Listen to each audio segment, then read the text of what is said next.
Okay, thanks. So I'm just going to run through these points in this opening presentation. I think the rest of the webinar is going to be more of a workshop format where we'll work through the actual documents. But yeah, this is just part of the introduction. So I'll just talk about the initial checklists that we started with. And then I'll talk about how we identified some current FIDIC guidelines, which helped us to update our documents and develop them to the management system declarations that we've had up until now. I'll then show everyone how to access the MSDs on the CESA website. I'll just talk a little bit about their structure, and then I'll say how we optimized them until we got to our current versions. I'll just show everyone how to find previous recordings of webinars that we've done before. And then also I'll just touch on the benefits of the different management system declarations. So first of all, right in the beginning, when I joined the Quality, Risk and Sustainability Committee, there were two guidelines that were available from CESA. Very good guidelines. The first was the Quality Management Implementation Guideline, which we refer to as the QMIC. And the purpose of this guideline was to verify that members had a system in place to manage the quality of their work. It could be used to sort of grade oneself as to how developed their system is, and also it could be used to assist you to develop your system further, to see how much further you had to go in order to be ready to certify your company to ISO 9001. Then secondly, there was the Risk Management Implementation Guideline, the RMIG, and it basically talked about what sort of risks consulting companies faced and how to manage those risks on a project level, but also in the business itself. And that document was last updated in 2021, and I think we also updated the QMIC. So these documents still are available from the CESA website, and they're very good references for the management systems declaration. In addition to that, we also had a sustainability guideline and checklist. At the stage when this was built or drafted, it was more referencing general sustainability information rather than specific FIDIC documents or anything like that. So it was just a useful reference which members could use to help do their work more sustainably.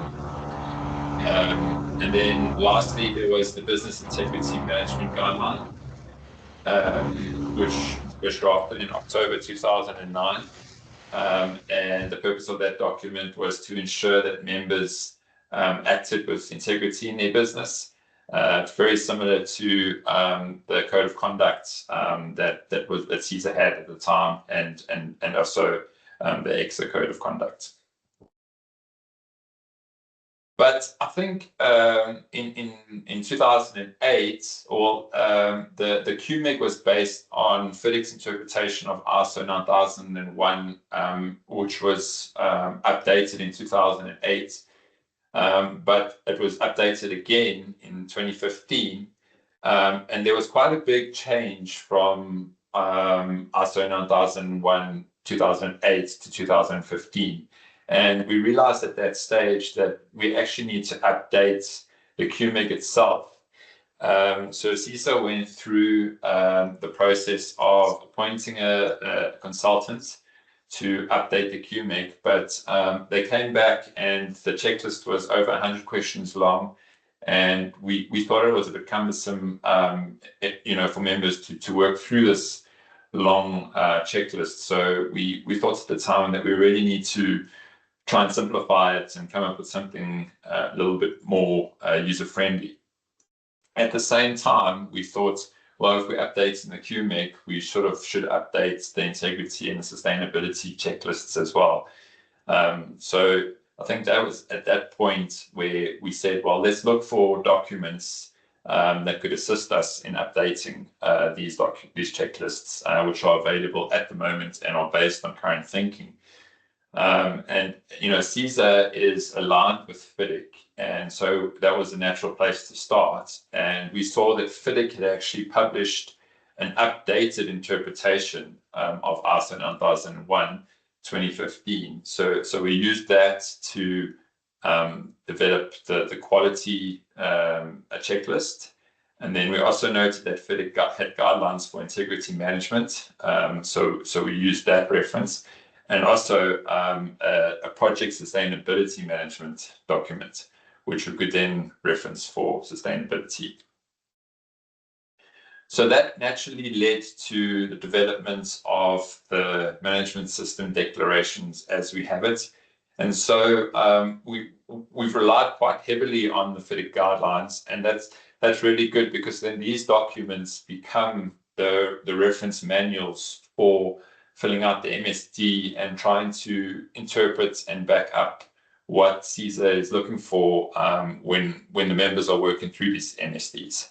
At the end of the day, if you're working through the MSDs and you're filling them out, and you come to the realization that you are doing what the MSDs request of you, then you realize that you are actually meeting FIDIC requirements, and that's basically equating your company on the international level of FIDIC. So it's a good place to be, and that's the direction that CESA had chosen to head towards. So after we developed the MSDs, they were still a bit rough around the edges. We sent them to the CESA Quality, Risk and Sustainability Committee, and we asked them to fill it out as if they were filling it out for their companies. And they sent us comments back, and that allowed us to make the MSDs more user-friendly. We also developed a guideline for completing the MSDs, which is available on the CESA website. It's just referred to as the procedure for CESA management system declarations.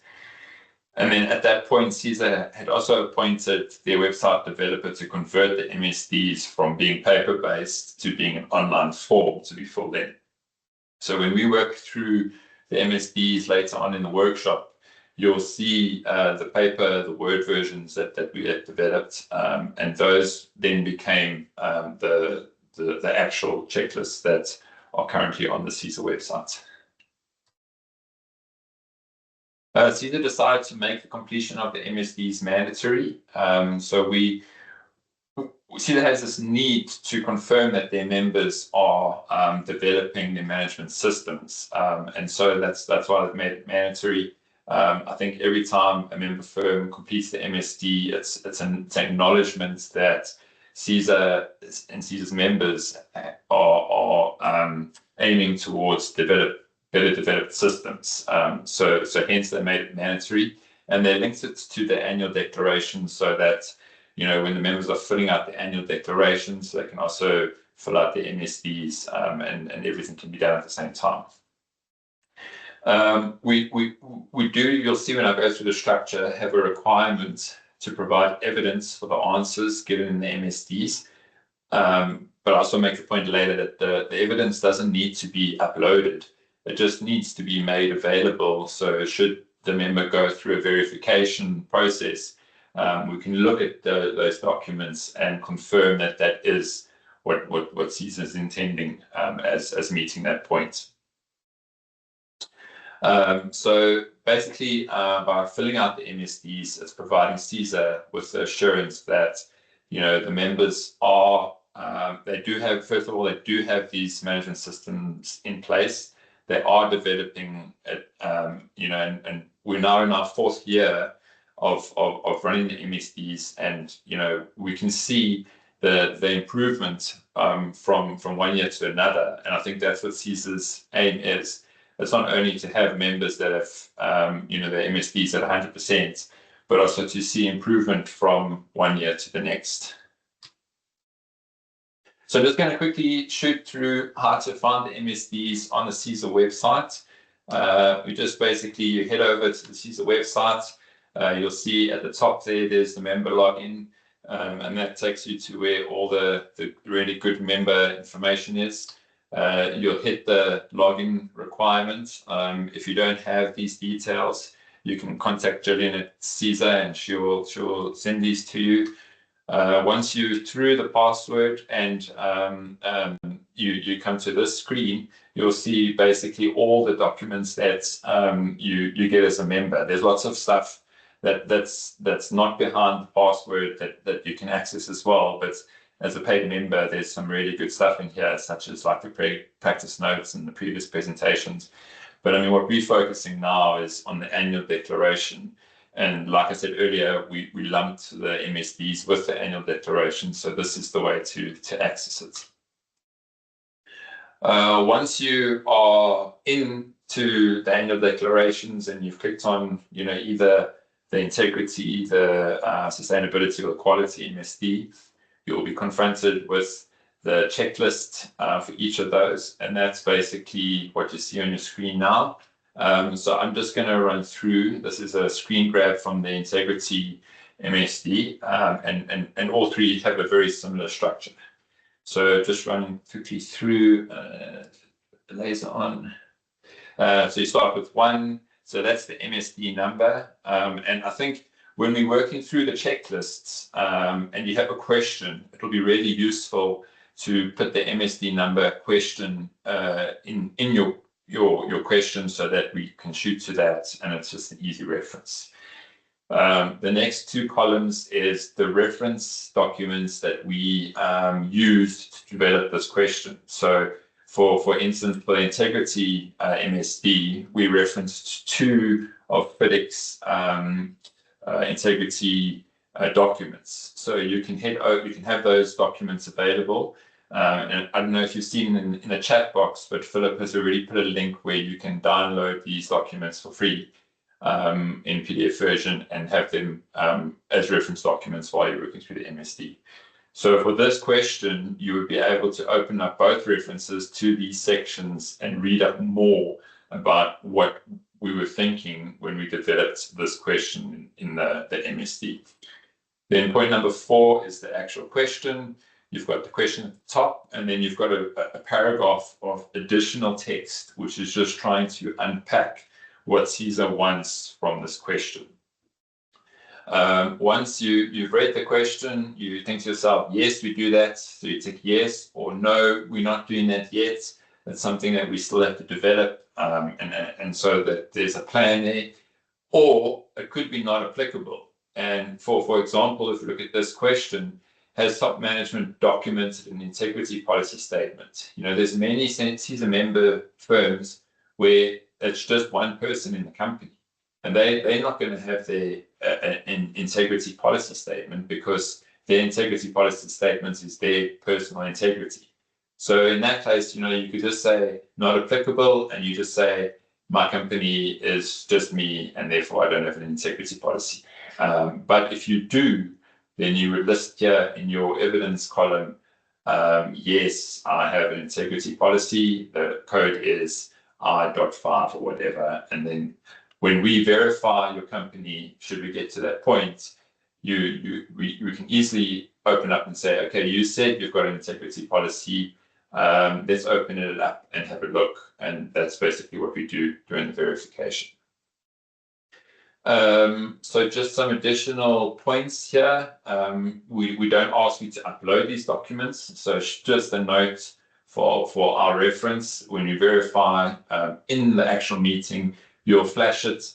We'll look through it. We're not trying to keep records of documentation. And I know lots of companies have their own intellectual property, and we might be looking through client confidential information, and we don't want to keep any of that. We just really want to open it up and confirm that you're doing it, and then close it. So we don't want copies of documents or anything.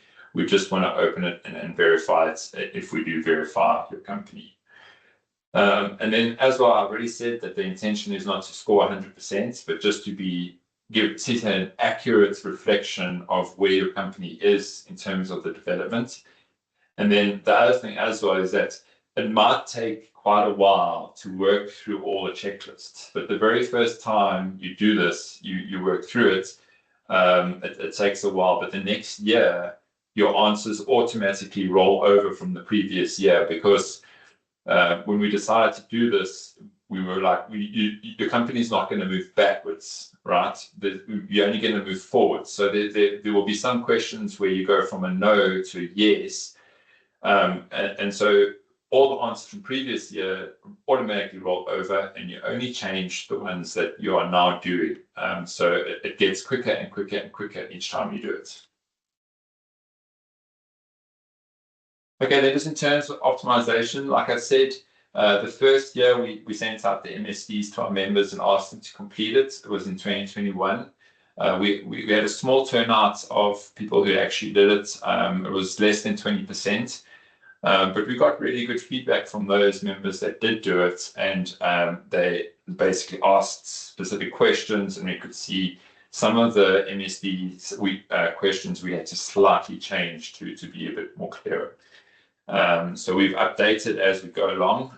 We're now in our 4th year, and I think we've hit the 50% mark of members completing these.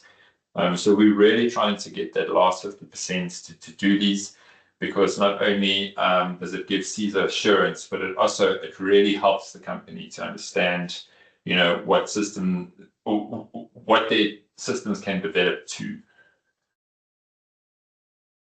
Okay, just some other important information. So if everyone's not aware, CESA has a YouTube channel which can be accessed from their website, or you can just use the link, or you could try to find it yourself on YouTube. They call it CETV. There was a previous MSD webinar. It was a lot higher level than what we're doing today. It was really just the background and talking about some of the questions and the structure. It's not going to be the workshop that we're going to do this morning, where we're going to actually dig right into the checklists and talk about some of the questions. Then just last on verification. So in order to confirm that the clients are not just using this as a tick box exercise, the members, we really want to verify that the members have the evidence that they say that they have. So at this stage, we very much in a pilot stage of this verification process. So for the last 2 or 3 years, we've verified. We aim for like 10 members a year. And I don't know if there's consultants on here that we've verified before, but I mean, if you speak to them, they will let you know that it's a really, really useful process to learn what CESA is requiring. And we're not just there to say, yes, you do it, no, you don't do it, let's move on to the next question.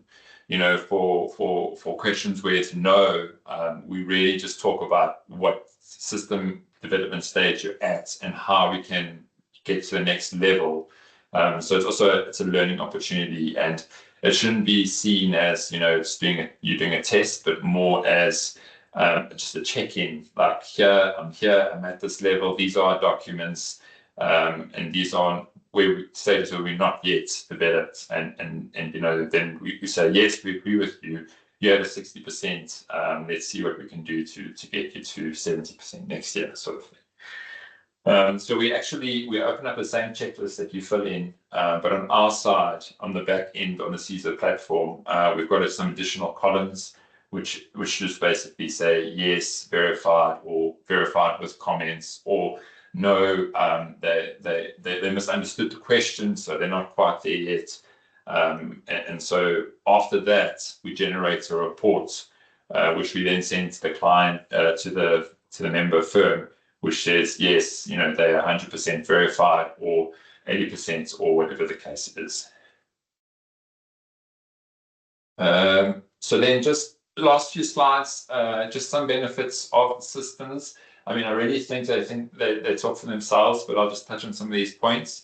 The benefits of having a quality system, it prevents things from going wrong. So for instance, if you had a system that said all deliverables that leave this company must be reviewed by a senior person before they get issued, you immediately know you can pick up more mistakes than if those go out without that review. So that's the sort of thing we're talking about. And then second bullet, protects you when things do go wrong. If you have a system that says absolutely everything must have a documented record, not necessarily printed on paper, but saved in a cloud, then if things do go wrong, you can say, here's all the documentation. These are all the steps that we took to get to this point. So just some other things. If you have a very well-established quality system, it enhances your reputation. You know, if you're ISO 9001 certified, it's, you know, some clients only want consultants who are at that level already. So it's definitely good for your reputation. You win more work when you issue quality deliverables. Things like when you send a report out and it has mistakes in it, spelling mistakes, you know, you're not doing yourself any good service there. We talked about reducing risks and errors, and obviously it saves you money if you have a very efficient management system and you're working through the steps systematically. You're doing things in less time than somebody who doesn't have such a good system. Benefits of implementing an integrity management system. I think I'm not going to spend too much time on this, but obviously you're promoting ethical behavior in your company. You know, you're reducing corruption in our industry and in our country, which is really important.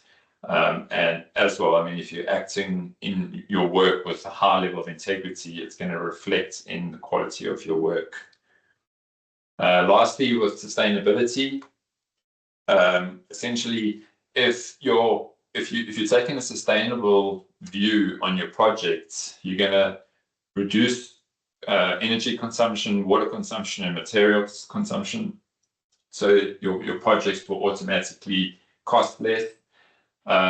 You know, if you consider climate change, which is starting to become a requirement in all aspects of ISO documents, your projects will be more resilient to how climate changes over time. And I think just the other thing as well is that, you know, sustainability might not quite be as strong a buzzword in South Africa as it is in the rest of the world, but it's certainly where we're heading. I mean, we have to be heading in that direction. So if your company is already, you know, taking a sustainable approach in its work, and it's something that you can market, you're really going to stand out above your peers who are not there yet. So just various aspects of thinking about considering sustainability.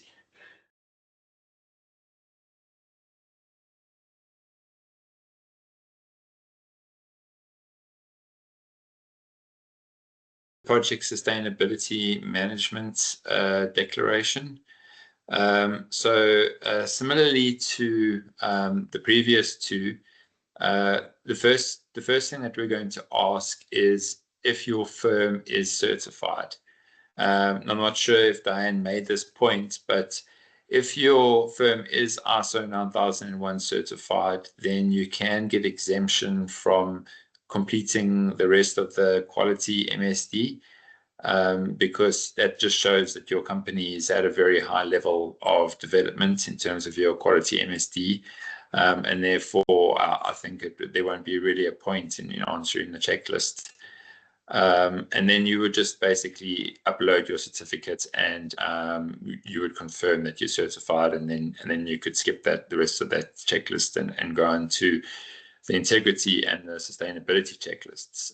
Now, with the integrity and the sustainability checklists, there isn't something similar to ISO 9001, which talks exactly to what we're asking for.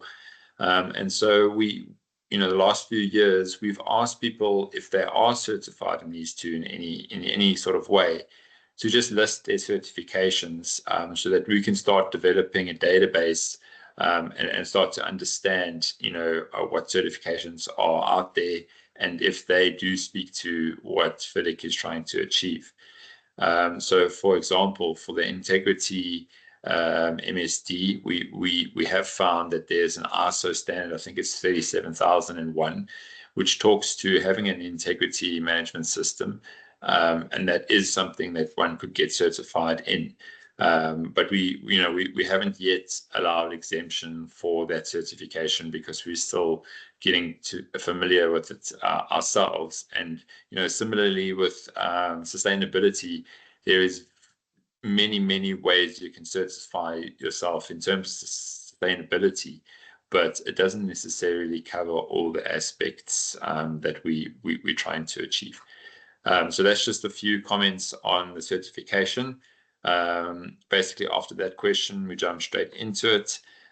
So the first question on the sustainability MSD is, does your company have a project sustainability management system, policy, or plan in place? Now, similar to the QMS and the integrity systems, a policy is just basically a declaration of your company. We have these following goals that we're going to set in terms of how we manage the sustainability, both as a company and in our projects. And there's a few more requirements which we'll get through in the next two questions, but essentially it's a statement of what you're going to do. Now, I know lots of companies have an environmental policy which might not specifically or explicitly say that they have sustainability goals and talk more about the environmental work that they do. So in those cases, I say, just consider, adding a specific section in your policy about sustainability, so that you can meet this requirement. So I think, lots of companies do have this. And just by the way, and I've had this case before, when we're talking about sustainability, we're talking very much in the FIDIC definition of the word. So we're not talking about the sustainability of your company to continue operating as a company in terms of its financial sustainability going forward. We're very much talking about the environmental sustainability, as well as health and safety and human rights, which are all encompassed in that very wide definition of sustainability. So in this case, you would show your sustainability plan or policy on the screen, and we would go through it and we would check, and it would be quite easy to say yes or no if you have this or not. Once again, you would want to have that available on your website, stuck up on your notice boards around your office. It's very much your statement that your company does this, and you would want to get as maximum exposure as you can from that point of view. Then the specific requirements of the MSD. Does your sustainability policy, does it talk specifically to the conservation of energy, water, and material consumption? So that's really what we're trying to do by making our projects more sustainable, is to conserve these three main elements. So yeah, we're specifically talking about conservation, and then the next question, sorry, I see the numbering here is a bit odd. The next question is, does your policy talk to the protection of the environment, the health and safety, and human rights? So I think that often companies would have a separate health and safety policy. So if that's the case, they wouldn't have to have that specific statement in their sustainability policy, but we very much want to see the protection of environment, and FIDIC calls for protection of human rights as well, but I don't think that's something that's very specific to maybe the field of work that we're working in, as something that you would explicitly say in your policy. So yeah, those two elements are something we want to see in the policy should your company have a sustainability policy. Then going on to question 3, as with the quality MSD and the integrity MSD, training records are really important. So this is really ISO language. You need to basically have records that you train your staff in all the policies that you have. So it's no good only having a quality and integrity and sustainability policy. You need to train your staff that these policies are available, and you have to make them aware of the contents. After all, you're listing what the company's goal is and statements in terms of these policies. So the staff need to align themselves with that in the work that they're doing. And then in terms of the evidence, we would obviously want to see induction records or training records or minutes of staff meeting. These days, most of this training may take place on Teams, and there would be attendance record from Teams. If anyone misses the Teams meeting, you should ask them to watch the recording and send you some sort of specific communication that they've watched it and they've taken note of it. So that's the first few questions. The rest of the sustainability MSD really just talks to the different stages of the project following the exit stages, and really how you could bring sustainability into your projects. So this is, I know, you get sustainability, how it's managed in the company. We've got solar panels, we do recycling, we put all our coffee grounds in our compost heap, etc. But what we really want to talk about here from a FIDIC point of view is how is your company making a change in terms of introducing sustainability in the project level. So we're just going to go through the different stages, and we'll talk about really what we want to see.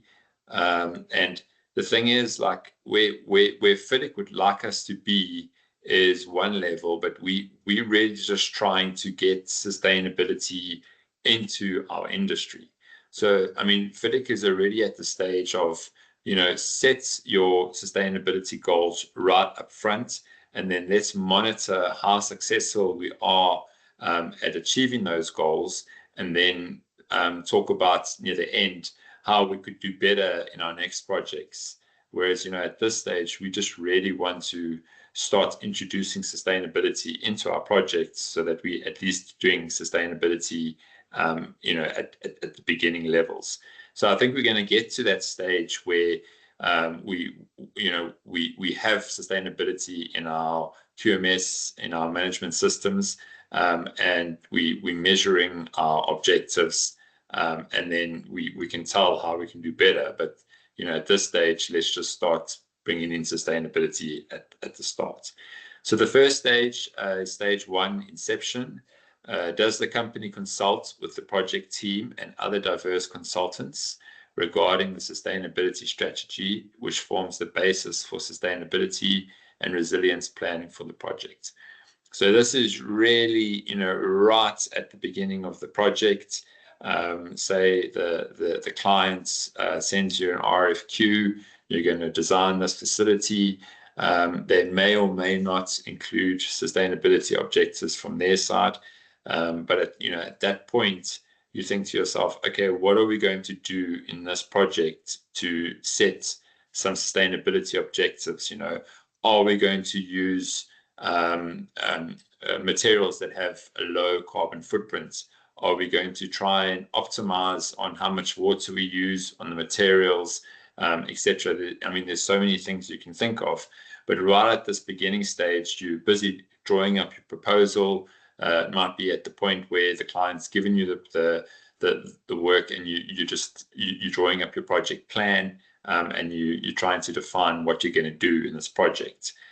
So in the documents where we'd want to see at this stage how you do this, it could be your proposal where you've outlined your sustainability objectives to the client as something that you're trying to market as, you're a consultant where you're going to bring this in, and therefore your price might be the same as another consultant, but you're going to have a sustainable design, which is then going to result in them having a lower cost project.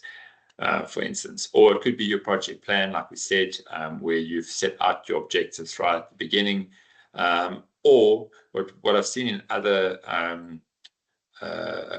consultants that we've verified is that they have in their management system an operations procedure where all stages of the project life cycle are listed, and they just say in each stage what they're going to do to ensure that their sustainability objectives are met. And if you have something like that, you have one document which speaks to all 6 of these questions, and therefore makes it really easy for us to verify that you're doing this. Sometimes there isn't a specific BMS document that's available, and then we have to dig down into the project documents to see. And sometimes the members are doing it, they've clicked no in their MSD, but then when we open it up and we start talking about it, they said, yes, we have shown that we are going to optimize. We're going to use closer water sources for construction, etc. And they didn't even know that they were including sustainability in their design. It was just that's how naturally they do it. But that they were doing it, and therefore we could click yes. So yeah, there's different ways of doing it, but that's essentially the first stage. We then get into stage 2, concept and viability. Does the company establish sustainability design objectives, targets which address the conservation of energy, and so forth and so forth? So that's really just saying, after you've said in your initial stage, we're going to try and meet all these sustainability objectives, you then talk about how you're going to do that in your concept design, and what we would then do is we would open up a design brief or concept reports or drawings, and they would talk about how they've specifically optimized on material use or that sort of thing.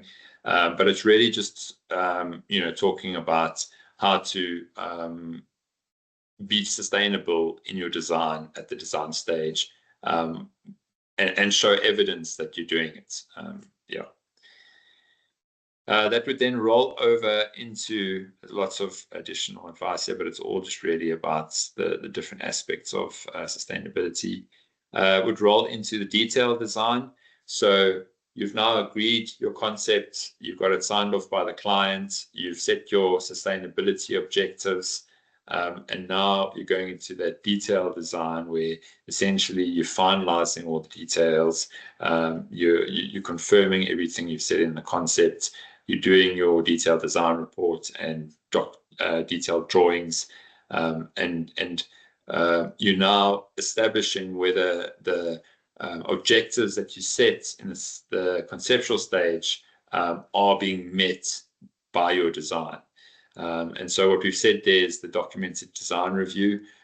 Did the detailed design end up where you thought it was going to be at the conceptual level?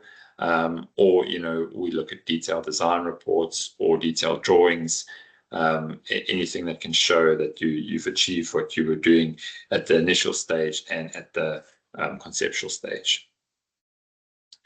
Question 7 talks to documentation, procurement, contract administration, and construction. So really now we've got all the design documentation. We're going to move into the implementation stage, but we've got to communicate the sustainability goals that we've set to the implementation team.